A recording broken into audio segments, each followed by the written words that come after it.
Every year I ask the students in my classes back at the University of Virginia, if you only had 1 hour to live, where would you want to spend it?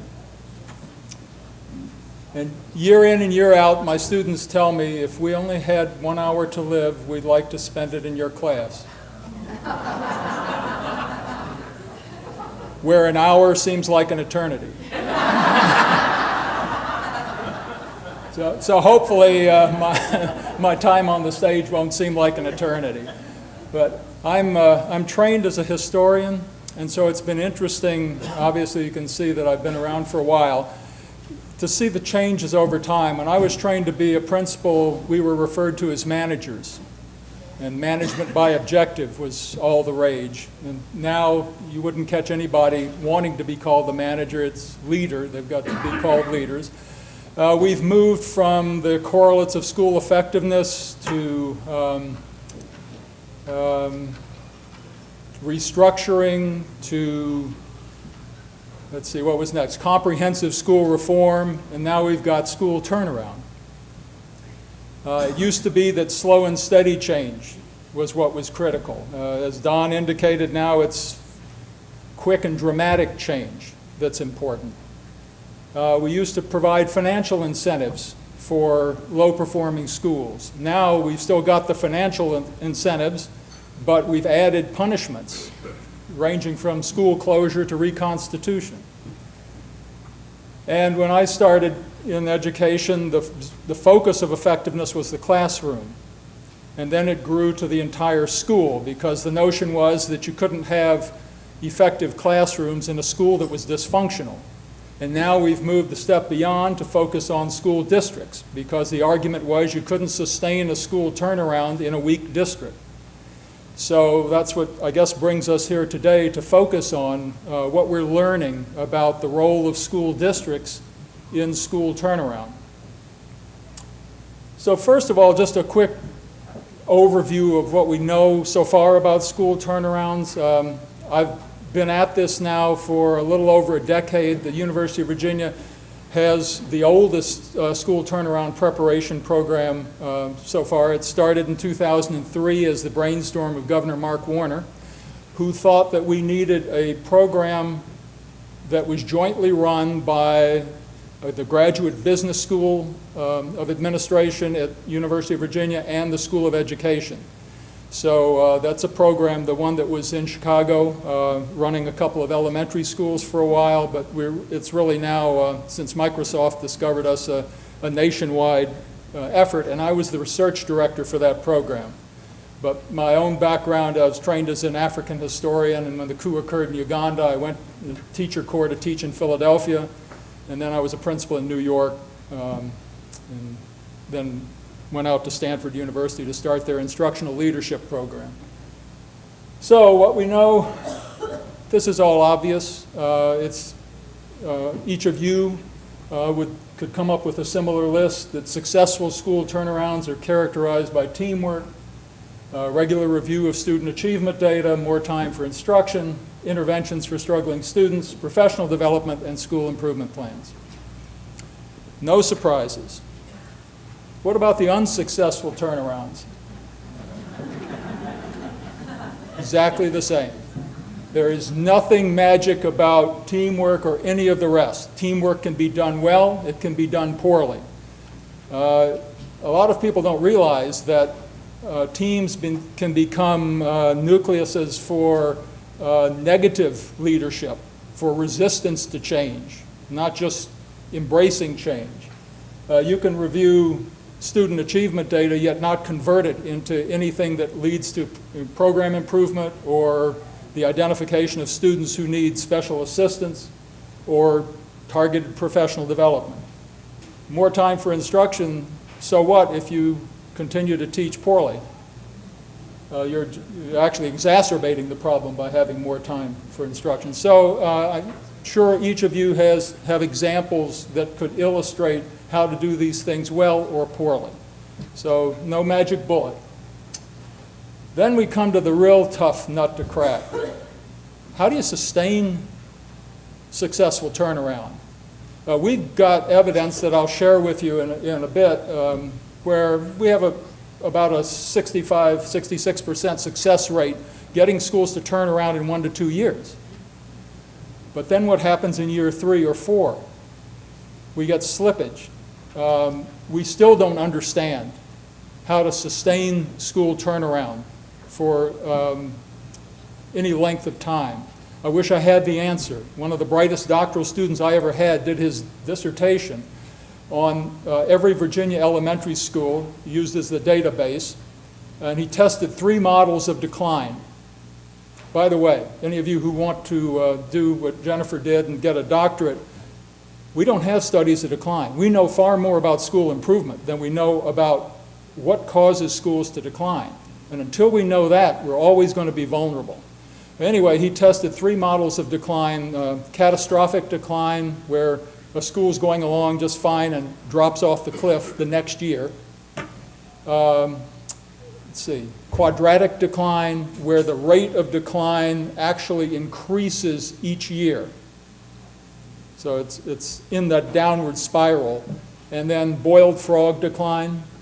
You probably read Peter Senge's work at some point, where it's just so incremental, so imperceptible that people don't realize they're declining until it's too late. And he couldn't support any of those 3 models of decline. Instead, what he found was perverse. A school would decline 1 year, it would bump up the next year just a little bit. It would decline 2 years, it would bump up a bit. And we don't understand why that happens. Teachers have their own theories about some classes have student leadership of a positive variety, some classes have student leadership of a negative variety, and that causes we just don't know. But as far as we can tell, sustaining success really requires moving beyond literacy and math, and of course those are the real foci for the initial turnaround, because the school wouldn't be deemed low performing if you didn't have problems with literacy and math. What's interesting is that sometimes math is the better predictor of low performance, like that's true in Texas and Georgia, and sometimes reading scores are, but it's not necessarily consistent. Developing a continuum of interventions rather than just focusing on a single intervention. Working on reculturing the school. People who tell me that they're going to start the turnaround process by reculturing don't understand culture. Culture, by definition, is that which is stable and enduring. So if you can change it quickly, it might be climate, but it sure ain't culture, because it takes a long time to reculture a school.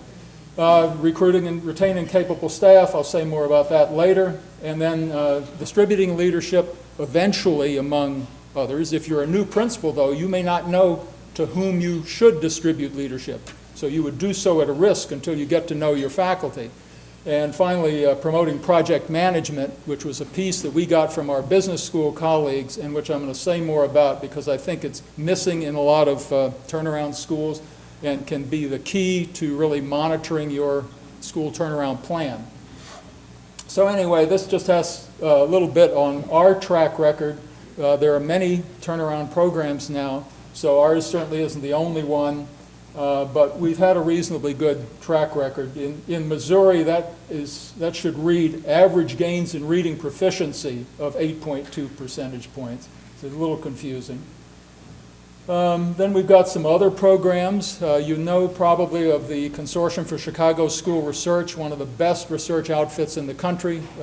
They focus on studying how things are going with Chicago turnaround.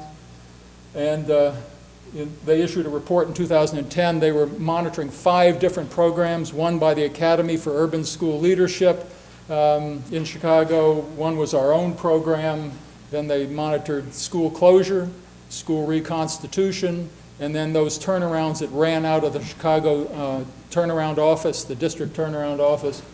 And they were getting some modest success. At that point, maybe some of you have updated your knowledge or are currently in Chicago and could tell me whether that's been continuing or not.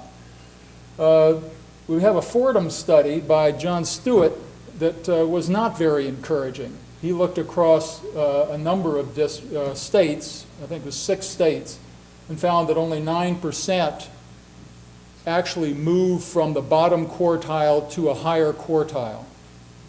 and charter schools had the same percentage because he looked at both charter and public schools. So if by improvement you mean moving from the lowest quartile up, that's really tough. Now, if by improvement you mean raising student achievement, you can do that. But obviously, if you move out of one quartile into another, you're going to displace another school. It's going to have to slip back. It's all relative. So I'm not sure I liked his study, especially because it was so depressing. And then we've got Philadelphia's portfolio approach. They've got a diverse provider approach like Chicago, and they're getting some pretty decent results. And one of my ex-students, Billy Height, is now the superintendent in Philadelphia. He used to play fullback for the Dallas Cowboys and is doing an outstanding job in Philadelphia. Not that all schools are improving, but at least he's showing improvement in some schools. And then Massachusetts, I think, gets the prize for monitoring school turnarounds the best, and you can download their annual reports on their level 4 schools, which are the failing schools. And while not every failing school is making the gains they want, they are getting pretty decent percentages of these failing schools. But what's interesting is that they're finding variations within the same district. So within the same school district, some of the failing schools are improving and other schools aren't. And that raises some issues which are noted here. One, are the schools themselves not asking for the help they need? So some of the failing schools are apparently asking for the help they need and others aren't. Or alternatively, the district isn't differentiating their assistance appropriately. So they're giving all the failing schools the same assistance when really they need to customize that assistance because no two failing schools, as you know, are identical. They have different needs. So how can school districts assist in the turnaround process? We've already, our panelists did an excellent job focusing on leadership. So let's take a look at some of the things that can be done. I did a book a couple of years ago with lots of examples of turnaround schools called Differentiating School Leadership.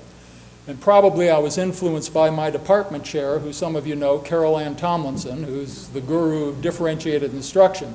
But it seems to me that leadership needs the same kind of differentiation.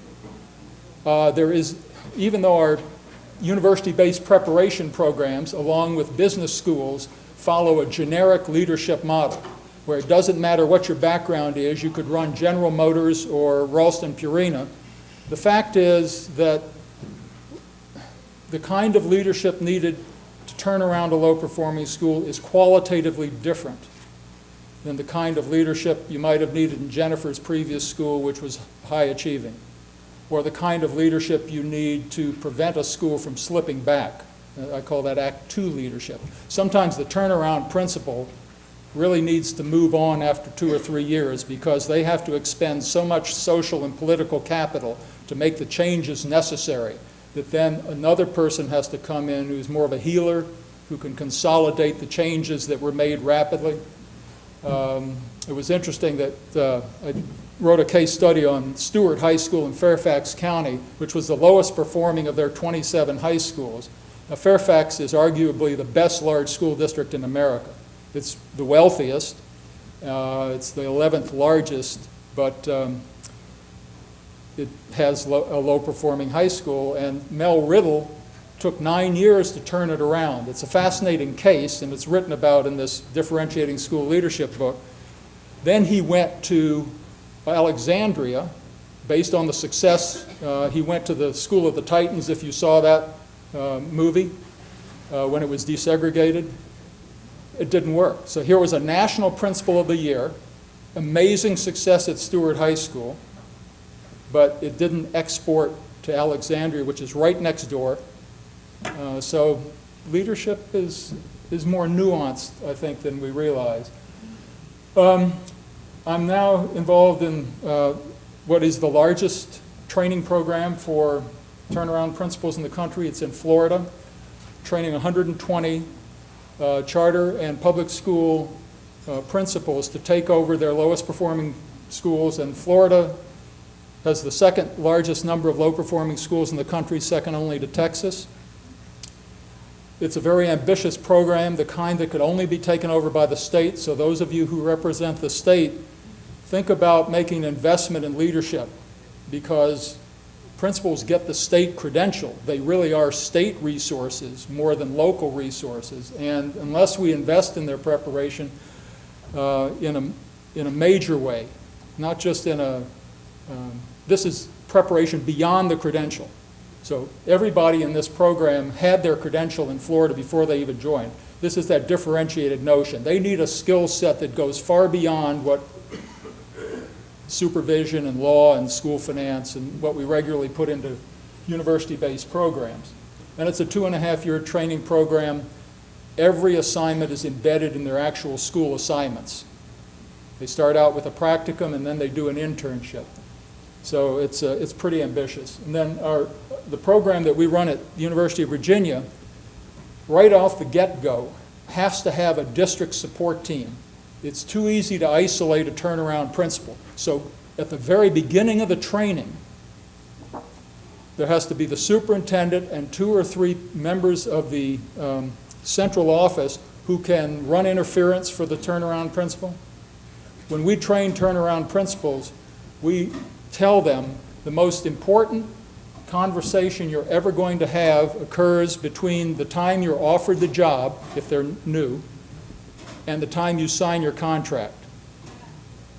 Between that time, you need to sit down and negotiate with the central office for as many additional resources as you can get to start off, as Don said, with quick wins. You've got to have quick wins in a turnaround situation because you're dealing with a demoralized environment.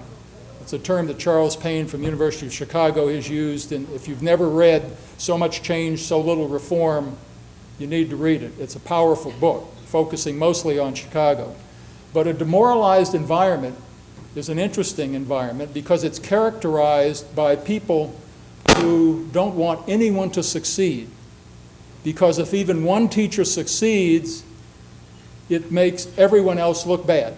So there's this pressure just to show up for work, just do the minimum amount, don't go to a lot of workshops, don't try to test any new ideas, because you'll make the rest of us look bad.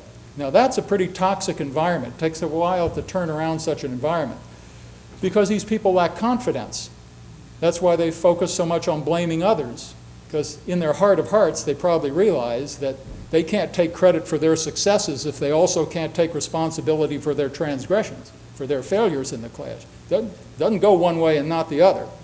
So you've got to boost confidence, first of all in leadership, and then eventually in these teachers themselves. So the way to boost confidence in leadership is to demonstrate that as a new leader you can get something done. You can get new paint for the school, you can clean up the schoolyard, you can negotiate an additional reading coach, whatever. And that happens between the time you're offered the job and the time that you sign your contract. And if you can't get additional resources, don't sign the contract. Find another district, because you're going to have a rocky road. You can just tell. A good district will understand that you have to provide additional resources to get that turnaround process going. In Kentucky, they did something interesting. Jefferson County, it was controversial. They they assigned the incoming turnaround principal to spend 6 months with the outgoing principal, shadowing him. So the outgoing principal knew he had a job somewhere else in Jefferson County. It's a large district. But they knew their time was limited at the school. But phasing in the turnaround principal at least gives that person a chance to see how things run. When you appoint that turnaround principal in the summer, they haven't seen how the school operates. All they can do is collect folklore. And really, and you know what that's going to be like.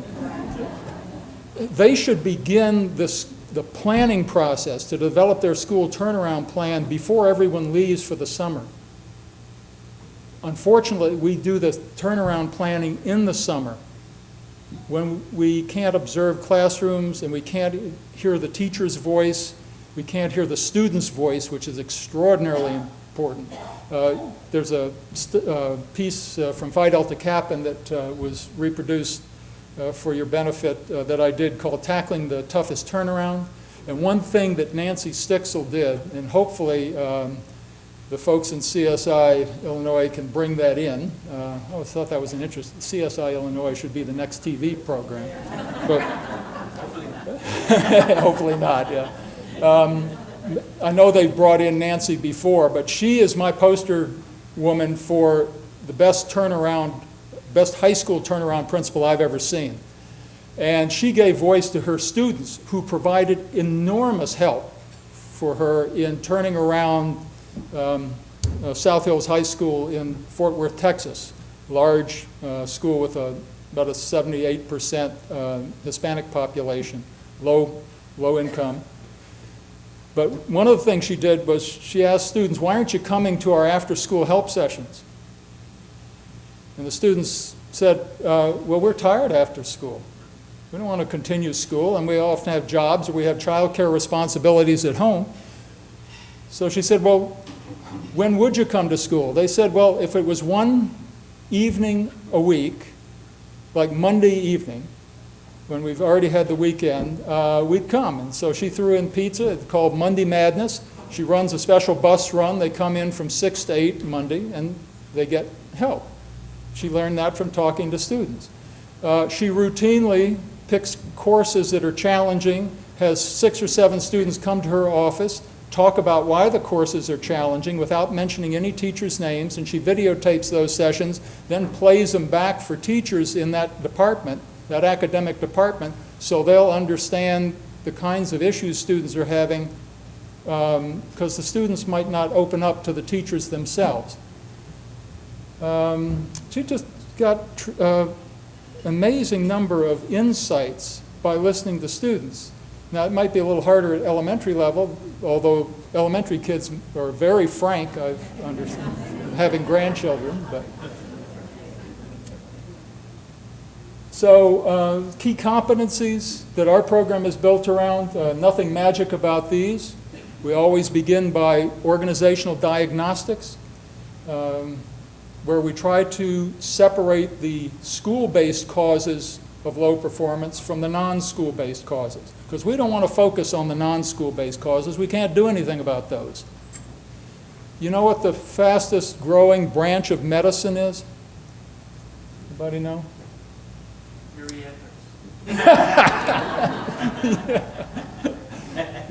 Would that were the case, because I need all the help I can get. But no, iatrogenic medicine, iatrogenic. Iatrogenic medicine are problems you didn't have until you went to the hospital or went to a physician. Seriously. They are doctor-caused problems. Giving the wrong medication, getting an infection that you weren't supposed to get. We need something comparable in education, where we focus on school-caused problems related to low student achievement. And that's where the organizational diagnostics come in. You want your faculty to begin to zero in on what we can control. And then from there, I don't think there's anything unusual about those. The design strategies, you might think the language is a little odd, but in our training, we want to move the metaphor from principal as problem solver to principal as designer of learning environments.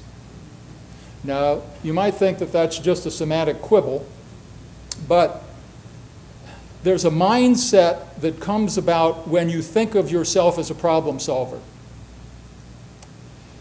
If you're a principal and you think of yourself as a problem solver and you actually enjoy solving problems, then you spend a lot of time going around looking for problems to solve.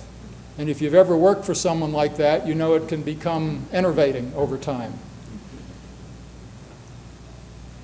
As an experiment, I do this a lot with faculties. Just divide the faculty at random in half and ask half of the faculty, start listing all the problems we need to overcome in order to be a better school. And then ask the other half, design the school that you'd like to work in. Now, the second group will remain lively and animated, even though they'll still look at issues, they'll still look at problems, but from a different vantage point.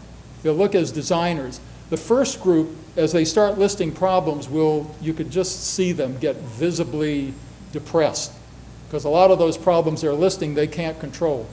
And so they feel helpless under those circumstances. So I think there's power in metaphor, and we actually have a doctoral program based on designing learning environments that I think has, the students at least say that they like that perspective a lot better than the problem-solving perspective.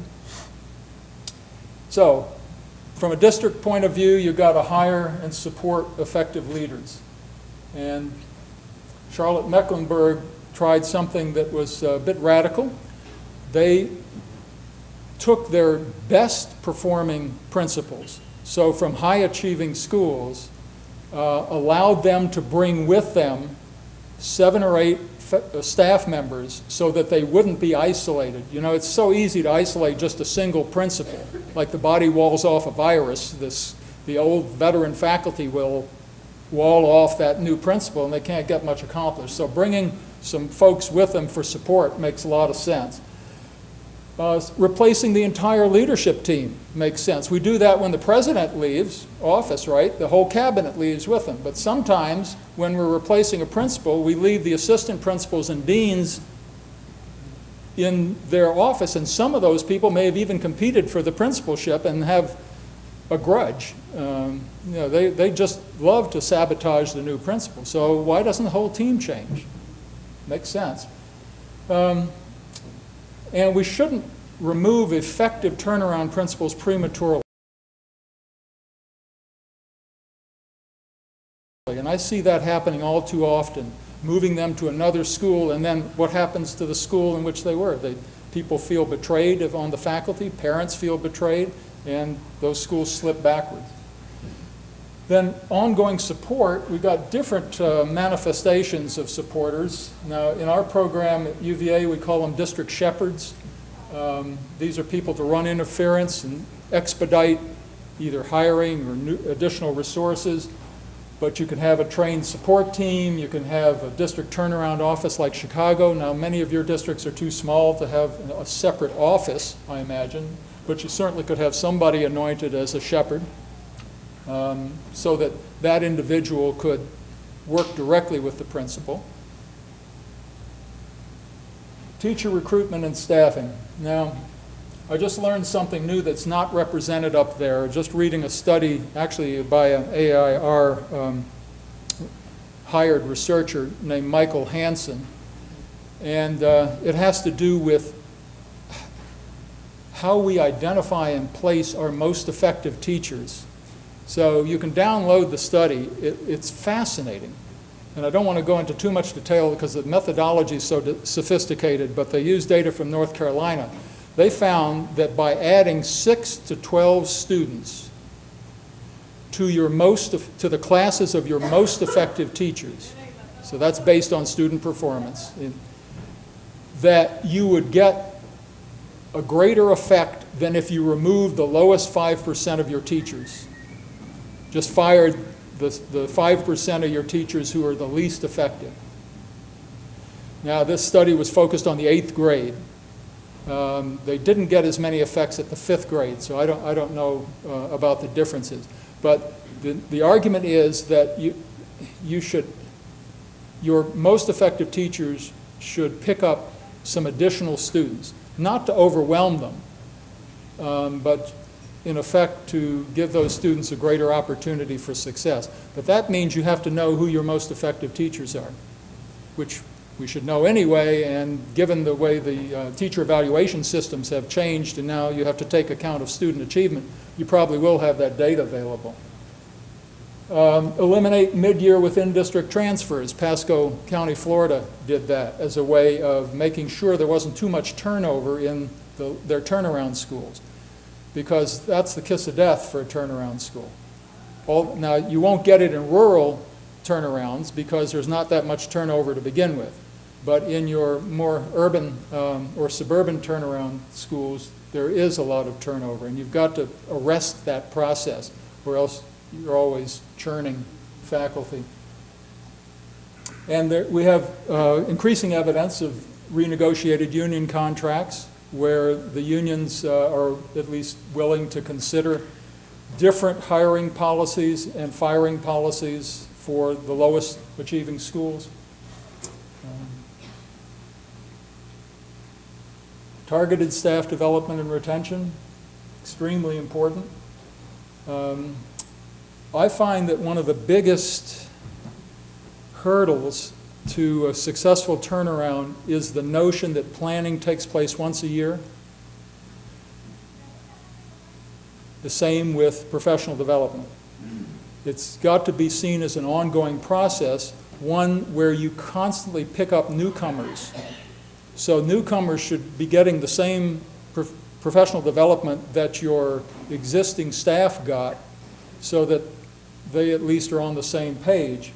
That may require some customization of professional development, but it's well worth it.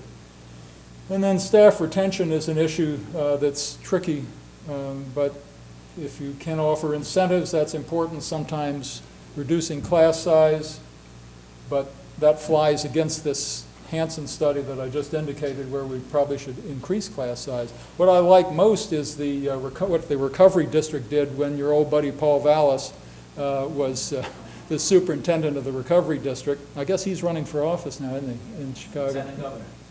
Okay, well, you probably get it. But he said, as a way of refreshing teachers, they need to rotate through the central office. Now again, many of you are in smaller districts and you might not be able to do that, but every 3 to 4 years, teachers would have some other assignment than handling a large class load with large numbers of low achieving students.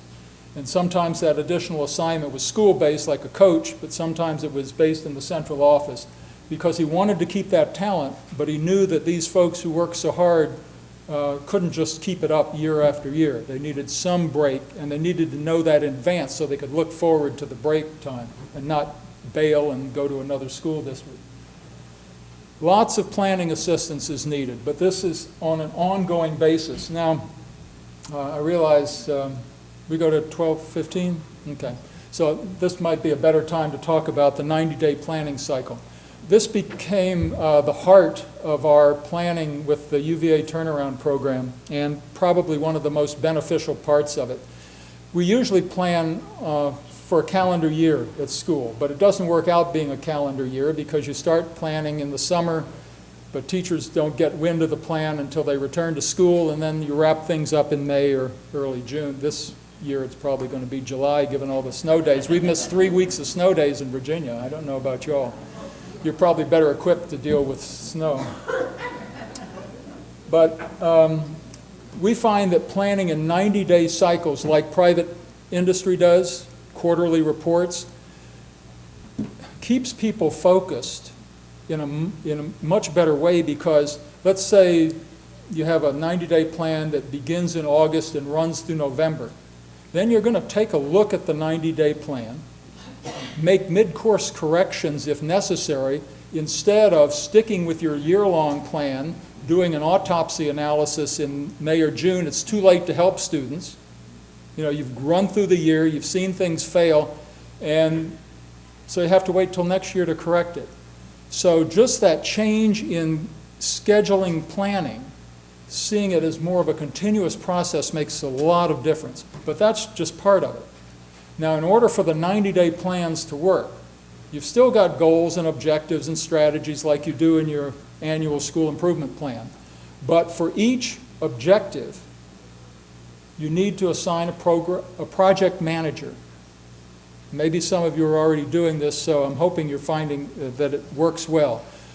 The principal should never be a project manager, because the principal is the person to whom the project managers report.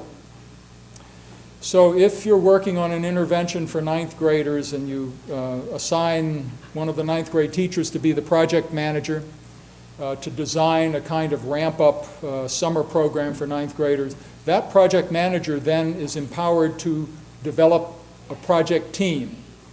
So this is how you distribute leadership. As principal, you don't create the team. The project manager does. Those individuals meet and they develop an action plan for the goal that or the objective that you've put into your school improvement plan, or what we call a school turnaround plan. Every 2 weeks, the project manager reports to you on whether they're making progress or not. So you don't wait a long period of time before you assess whether progress is being made. It's a continuous process. The principal creates what we call a project management oversight committee. And on that committee, that's the committee to which each project manager reports every 2 weeks. On that committee, you want to make sure you have members who can resolve the kinds of problems that are apt to surface. So this may mean bringing in people from the central office. You probably want somebody from transportation department. You want maybe someone from maintenance. You certainly want somebody from your budgeting office. Maybe HR person, the principal, perhaps a couple of other individuals from the school, so that when a project manager comes in and says, well, we want to run a Monday Madness program from 6 to 8, you've got someone from transportation there who can say, okay, well, this is what is needed in order for us to run a bus run on Monday. Because when people when they come up with good ideas and then they have to wait for a week or two before they hear back, momentum's lost. So that project management oversight committee is critical. This principal has to staff it correctly, and then you deal with the issues right then and there. And you keep the momentum going on the planning process. So I think of all the elements in the training that we do, it's that continuous planning, 90-day cycle, project management approach that has made a great deal of difference. Los Angeles has just done a study which has not been published yet, so I can't share the author with you. I've just reviewed the paper on it, but they found that timing is critical, that when the district is offering assistance on developing the school improvement plan, they have to make sure the teachers aren't overwhelmed at the time, that they're available. And also of interest to me was the fact that, of course, it's a huge district, but they found that when low-performing schools have to compete to get assistance, much like your SIG program, that you get better quality proposals than when they're just given assistance. So I don't know how that would work in smaller districts, but it seemed interesting to me. Getting off to a positive start, the question that was asked earlier to the panel, extremely important. Sometimes it's done by rebranding. Sometimes it's done by team building activities. But that team building, just like planning, has to be continuous. So you'll read in the Tackling the Toughest Turnaround about what Nancy Sticksel did. Periodically, she brings together her whole faculty for team building activities. It wasn't just at the opening retreat. But I love what she does. One of the team building activities, she had the women on the faculty construct bicycles that were donated, and the men to what do you call it? Build teddy bears or sew together teddy bears. So she put both groups out of their comfort zone, but then the teddy bears and the bicycles were donated to needy kids. So it was a community building activity, but also a community contribution activity. They loved it. They had a ball. So she found all kinds of fun team building activities so that people would enjoy being with each other, because I don't have to tell you, it's hard work to turn around schools. You got to find ways to have fun, and that's not always so easy. Then we've talked about quick wins, early community engagement, so that as a principal, you've got what Cotter calls a guiding coalition to start with. That's where your summer has to be spent, finding key people in the community who will stand behind you, who believe in what you're doing. If you want an analogy, think of design, architecture, and building construction. the design is like your vision. That's where the school wants to be eventually. It's not going to get there. Turning around the school isn't going to get you to the design. That's just to arrest the downward trend and maybe restore the school to some modicum of reasonable achievement. But that's not going to excite people. It's the design of where it's going to be eventually, and that's more art than science. That's what's going to excite people, and you're going to be able to build a coalition. So don't promising parents that you're going to raise their kids' test scores. Okay, that's what schools are supposed to do. But what are you going to do beyond that to make this an exciting place to be? Washington, D.C. now has just set aside $5 million for schools to refocus on making school a fun place to be, an enjoyable place to be. There's so much emphasis on test prep now that I think we've lost touch. Look what's happening in kindergartens. There's just a report. Kindergartens are cutting back on recess time so the kids can spend more time ramping up on reading. Well, balance. You know, we got to maintain some balance in all of this, or we're going to lose people, as we already are. And then programming. I think you all probably understand why those entries are up there. The Fort Worth school that I was mentioning, Nancy wound up creating digital gaming as a major, green technology as a major. She came up with exciting majors, electives, to try and get kids re-interested in schoolwork, moving away. Obviously, they had to take all of the required courses for their end-of-course tests in Texas, but what else are you going to do to add value to their experience in school? So that's an important thing, I think, to add. Funding, let's see, anything new up there? Yeah, with these Massachusetts achievement gain schools, as opposed to the schools that didn't gain, they allocated a higher percentage of money to instruction, no surprise there, and to embedded professional development, which is either coaching or, my favorite, is delivering assistance in the context of the actual classes. Sometimes coaching can do that, sometimes it takes place outside of class, but if you give me the option of sending a teacher off to a conference, which may be fun, or paying somebody a per diem, could be a teacher from your district or a neighboring district who has a reputation for doing something well. They take a professional day, you pay them $150, they spend the whole day in that teacher's class imparting whatever their particular skill set is. Far better use of funds, far better use. Whereas the non-gain schools focused a lot on social, emotional, and behavioral issues, but they never seemed to get down to instruction. And that's still the bottom line, I think, for us. Let's see, how are we doing on time? Okay. I want to leave some time for questions, so maybe I'll just sort of skip through here and try to hit the highlights. You might be interested in what the cost from the Brookings study, and all of these are listed in the bibliography that was provided. The cost for extending the school day, both for student help, but also for teacher planning, range from about $2.20 to $4.70 per pupil.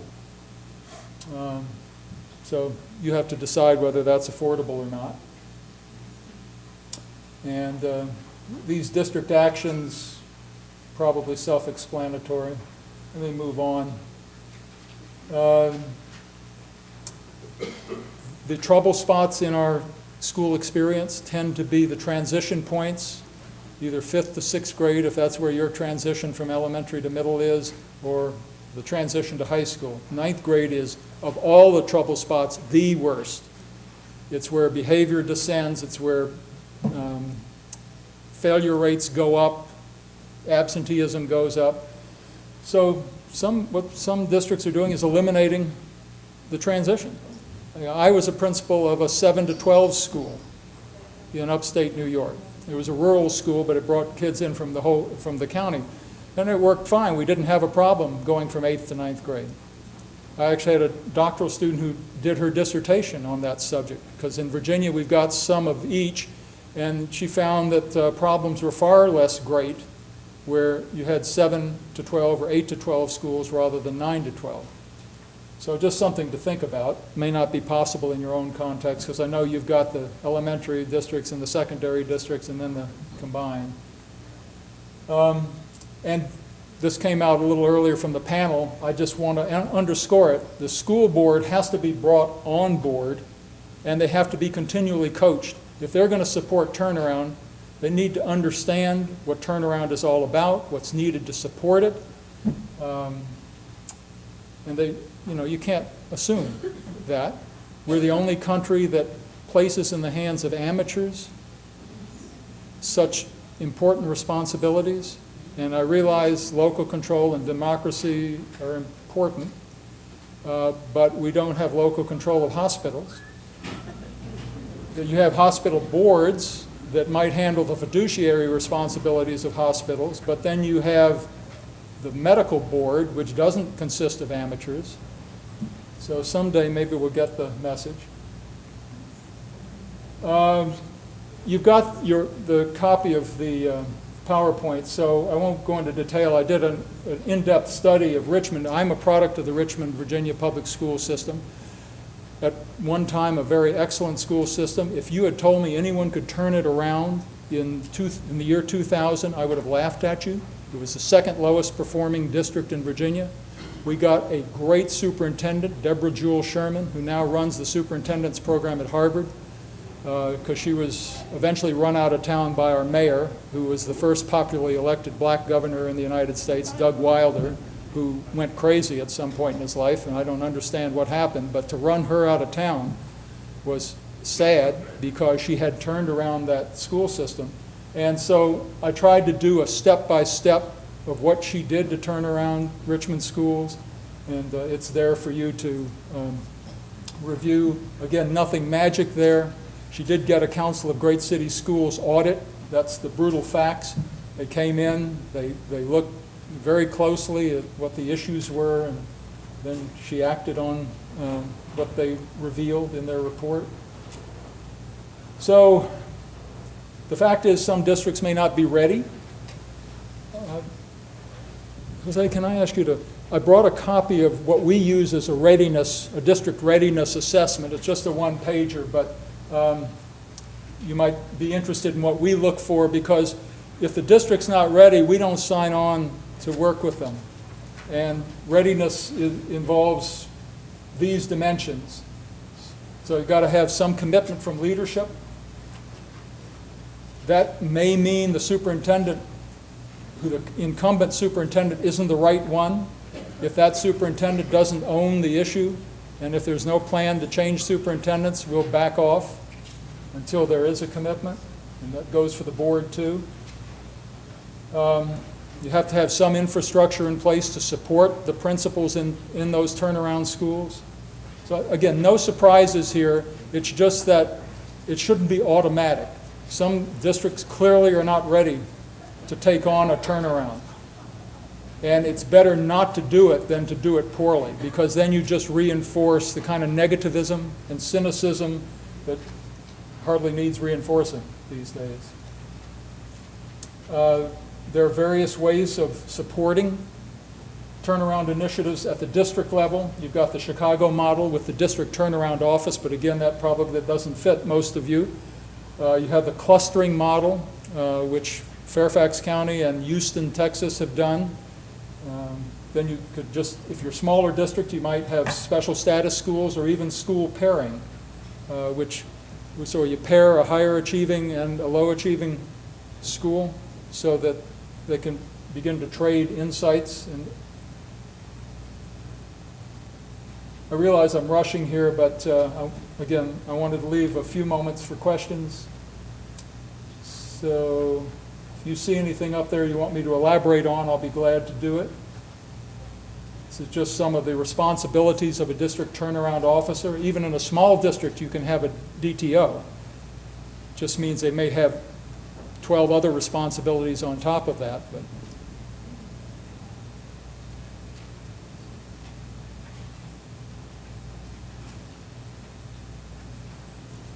this wouldn't affect you all unless Illinois decides to create a separate district. I know you've got the takeovers in North Chicago and down East St. Louis, but I don't think you've created what Michigan did and now they've abandoned, which is a special state district, like the Recovery District in Louisiana.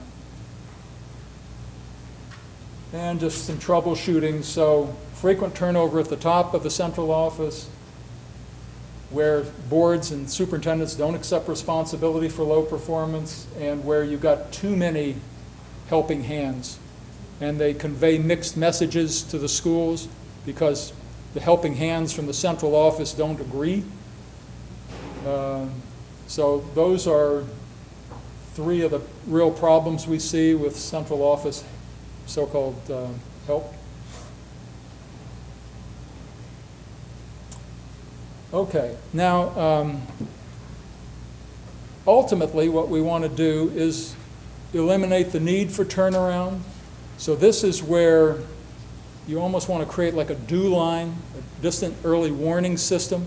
So when you see schools that aren't dropping, but that have plateaued for 2 to 3 years, those are your next generation of turnarounds. So what can you do to help the schools that have plateaued in terms of achievement? That's got to be an issue that needs to be addressed. And from my point of view, one of the overlooked features of school turnaround has to do with keeping your high achievers high achieving. I have yet to find a school improvement plan that had a goal for high achievers. That's a serious mistake. You don't want parents of high achievers withdrawing their kids because they feel that all of the attention is on the low achievers. Because that's not going to help anybody. If you have ever higher concentrations of low achievers in your school and you don't, if you've lost your high achievers, that's a problem. So what can you do to at least keep some focus on high achievement while you're also addressing the serious issues of the kids who are behind? And that's just one of the issues with plateauing schools. Questions? Yes, sir.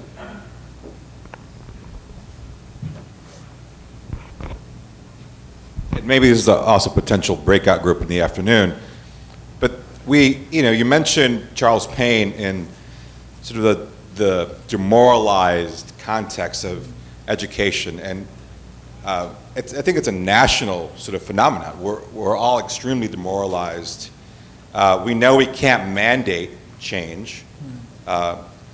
We also know that high accountability, punitive measures, public, transparent postings of test scores have created sort of a very beat up, very demoralized context for the work that we do.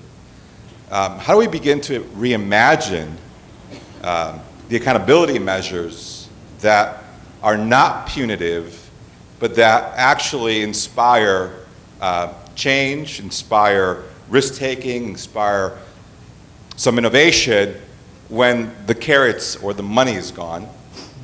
Because the transformation turnaround has the carrot of the funds.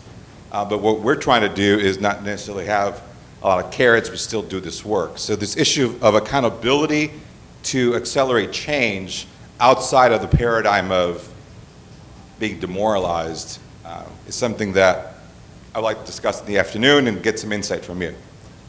Boy, you've put your finger on a critical issue. Innovation in low-performing schools is very, very tricky.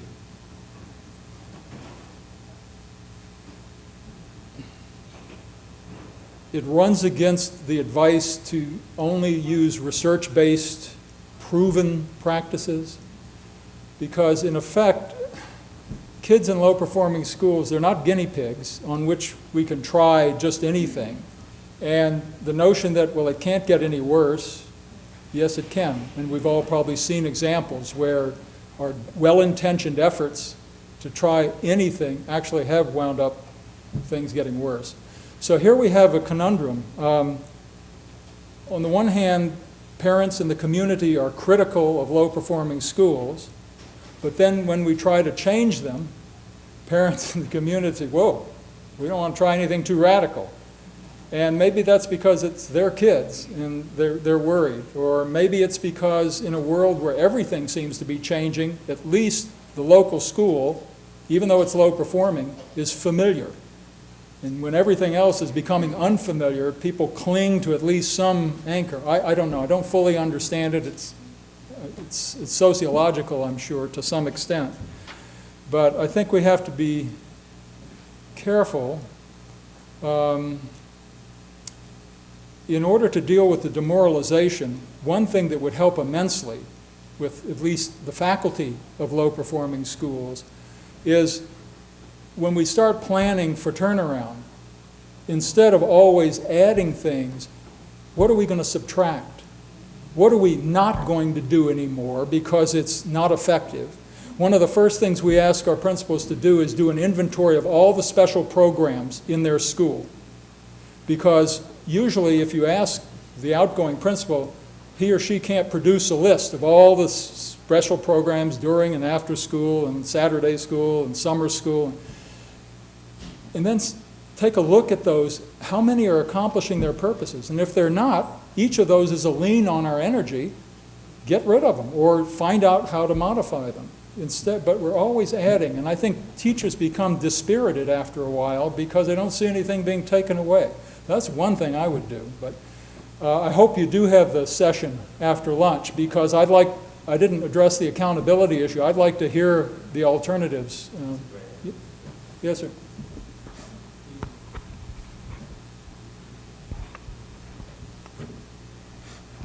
Dr. Duke, I was pleased by the attention you paid to the role of school boards and how they might relate to turnaround. And it's a great point about how it's a board of amateurs. And you noticed, too, that it's rare sometimes that you have boards take responsibility for low performance.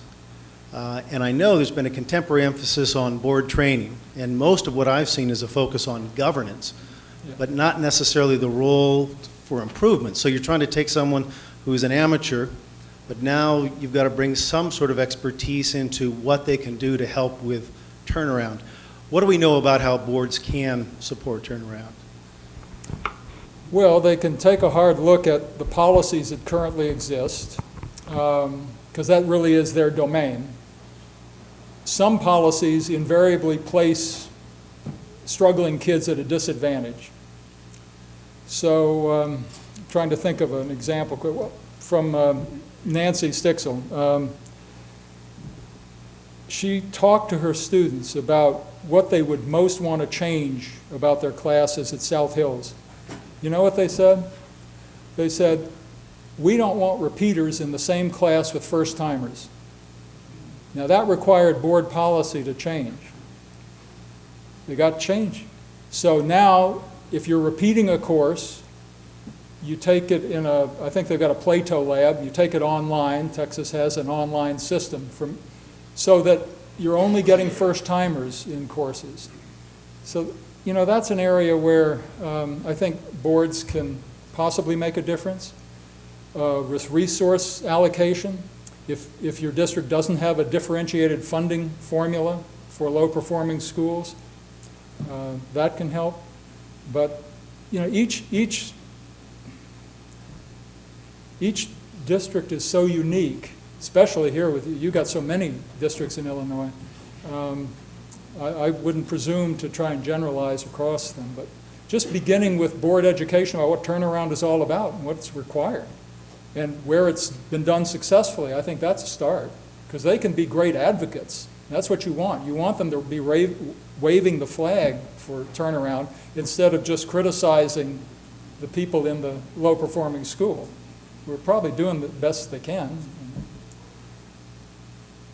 Maybe time for one more question? Yeah, one more. Okay. Dr. Duke, has any research been done around the formatting of the school district and school day, i.e. year-round schools? Has that been shown as a correlation between turnaround? Did you have any research behind that to show if that makes a difference, whether they change the structure of the school day and or the school year? The Year-Round School Association, of course, promotes year-round schools, and they claim to have data, but they're not looking just at low-performing schools. Often, the schools that adopt year-round do it for financial reasons, and then it winds up costing more in the long run. So I don't know that that's a particularly useful alternative. What is useful to think about is credit recovery programs. Now, Stewart High School, the one in Fairfax County I mentioned, they had to go to the State Board of Education to get approval because we